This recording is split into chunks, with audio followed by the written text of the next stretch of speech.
Lapor. Oh, masukkan kontol Pak. Kami dari Kepolisian Republik Indonesia.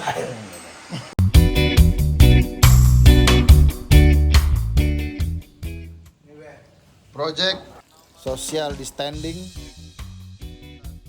Kawasaki KE 125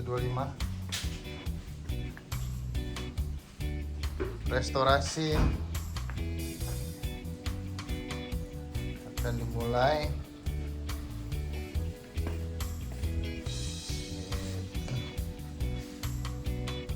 Kondisinya seperti ini.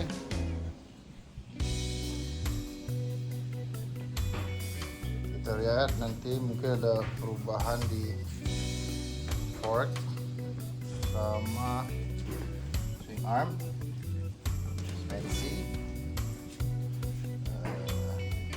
Mesin akan dibiarkan standar. Kemungkinan akan swing arm dan fork akan diubah menjadi yang lebih muda, yaitu Kawasaki KLX. Kita lihat hasilnya nanti.